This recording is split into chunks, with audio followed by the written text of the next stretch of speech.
It starts the same way every morning. Your eyes open, your hand reaches. You didn't think about it, you didn't decide, it just happened. Before you've even taken your first conscious breath, your thumb is already unlocking the screen. Welcome back to the apps, the pings, the scrolling. You tell yourself, I'll just check one thing. But then, 15 minutes vanish, you're still in bed, your mind is foggy, and the first words you spoke today weren't to a human, they were to a screen. And you didn't even notice. Every scroll, every ping, every little red bubble, it's not harmless.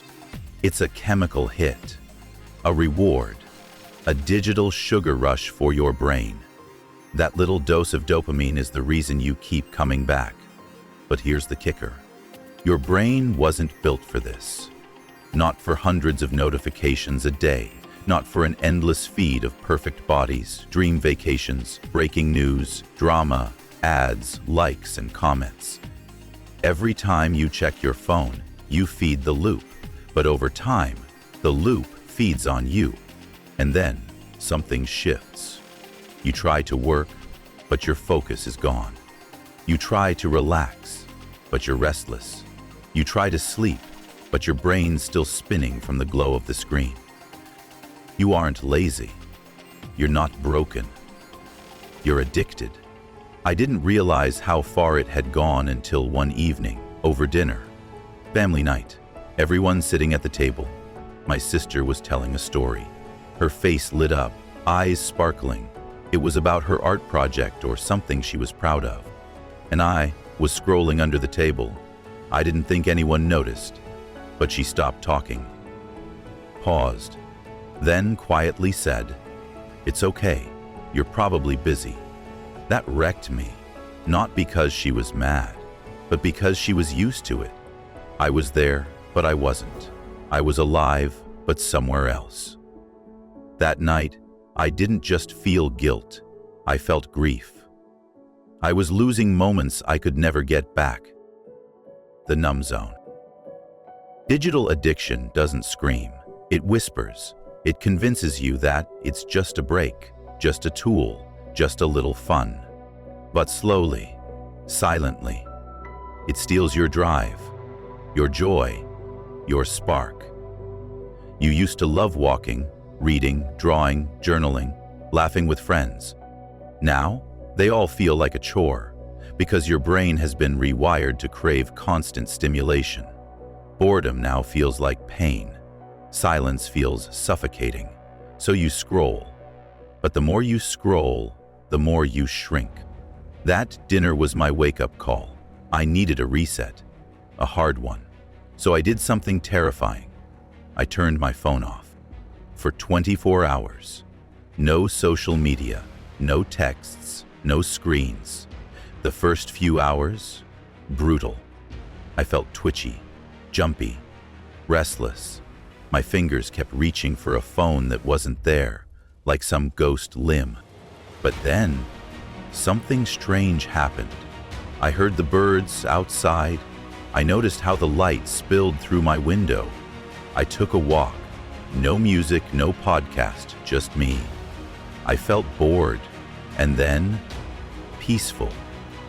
I pulled out an old sketch pad, drew something silly. I journaled. I didn't plan to, I just did. I felt present, like I had returned to my own body. That night, I slept like a stone. No buzzing, no blue light, just darkness and dreams. And when I woke up the next day, I didn't want my phone. I wanted more of that. You don't need to disappear into the woods. You just need a plan. So here it is. 1. No phone first hour. When you wake up, don't wake up your phone before you wake up your soul. That first hour sets the tone. If you start reactive, you stay reactive. So instead, stretch, journal, go outside, just breathe. Even 20 minutes of screen-free silence changes your brain chemistry for the better. You'll think clearer, move slower, and feel lighter. 2. Grayscale your screen. Your apps are designed to look like candy. Red badges, neon icons, flashing alerts. Turn your screen to grayscale. Yes, black and white. Why? Because without the color, your brain gets bored. And that's perfect. Your phone becomes a tool again, not a toy. 3. Dopamine. Detox weekends. 1 day a week. Pick Saturday or Sunday. No social media, no endless content, no doom scrolling. At first, you'll feel withdrawal, but by midday, something clicks. You'll talk more, move more, laugh louder, and by the end of the day, you'll feel human again. The bigger picture, what you're really losing. This isn't just about screen time, it's about lifetime. Because for every minute you scroll through someone else's story, you delay writing your own. You're not here to be a passive consumer. You're here to create, connect, live. And the longer you let this device dictate your attention, the more your dreams get buried in someone else's feed. You were born with potential, but potential requires presence, and presence requires discipline. So, here's your moment. Look at your hand. That thing you keep reaching for? It's not the enemy, but left unchecked, it becomes the thief.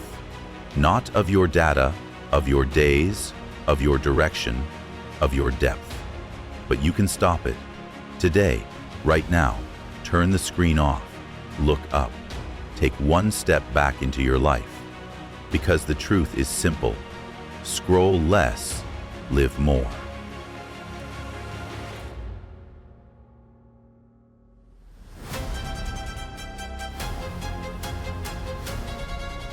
If you can't focus, maybe your phone is the real problem. Click on this next video to learn the hidden power of sleep, why your brain can't focus.